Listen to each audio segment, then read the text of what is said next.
Umpeye Bibiliya kuko ari inezeza. Umpeye Bibiliya imbwira iby'ubugingo. Tugeze mu mwanya mwiza wo kwiga Bibiliya muri gahunda yo gusoma igice kimwe ku munsi. Muri iki cyumweru tuzasoma Zaburi 140, 141, 142, 143, 144, 145 n'146. Imana izatuyoboze mwuka muziranenge. Zaburi 140. Unkize abagome n'abagambanyi. Dawidi yatakiye Uwiteka ati, Mana uzankize abagome n'abagambanyi, undinde abanyarugomo n'abagizi ba nabi. Amagambo yabo atema nk'impiri ndetse n'incira, ubugome bwabo bubagarukeho, amakara yotsa abagweho. Uhoraho arenganura abantu be, kandi intungane ze zoraho imbere ye. Zaburi 141. Kutifatanya n'inkozi z'ibibi. Uhoraho ningusenga ujye unyumva, amasengesho yanjye abe nk'impumuro nziza kuri wowe. Undinde mu byo mvuga, undinde no kwiroha mu bugome. Nakwishimira inama zivuye kuri wowe, kandi nizeye ko ibyo abagizi ba nabi bantega nzabirokoka. Zaburi 142. Uwiteka niwe buhungiro.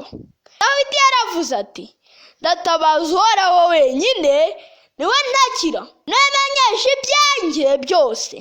Hari ubwo inzira unyuramo muri ubu buzima uhura n'ibibazo byinshi. Hari igihe utekereza ko ibyawe bizakomeza kuba bibi gusa ibihe byose. Iyo udafite ukurengera, iyo udafite ukwitaho, iyo udafite kivurira, Uwiteka akomeza kuba inshuti yawe. Zaburi 143. Uhoraho umva isengesho ryanjye.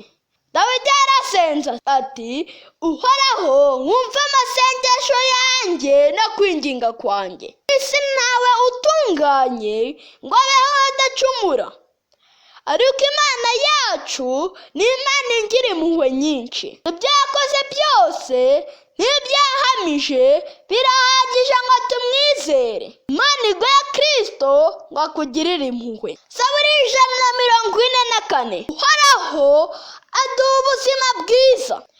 Uwiteka niwe twishingikirizaho, bibera muri we arabakingira akabarinda. Nitumwizera, abahungu bacu bazakura nk'ibiti bikura neza cyane bakiri abasore. Abakobwa bacu bazaba beza, bamere nk'amabuye y'igiciro bataka ku nzu z'abami. Aho tubika ibyo kurya hazatubana hato, aho tubika amafaranga habe hato. Ibyo dutunze byose bizikuba inshuro nyinshi. Hahirwa abantu Uwiteka azaha imigisha. Zaburi 145. Dushimire Imana. Imana yacu ikwiriye gushimwa cyane. Abazavuka kera nabo tuzababwira ibyiza yadukoreye. Imana igira imbabazi kandi iramera abenda kugwa no kwikubita ku butaka. Apfumbatura igipfunsi agahaza kwifuza kw'ibiriho byose. Ibifite ubuzima byose bikwiriye kumushimira kuko ari we ubiha kubaho. Zaburi 146. Nzahimbaza Uwiteka mu kubaho kwanjye. Nzahimbaza Uwiteka wenyine, kandi ishimwe rye rizahora mu kanwa kanjye.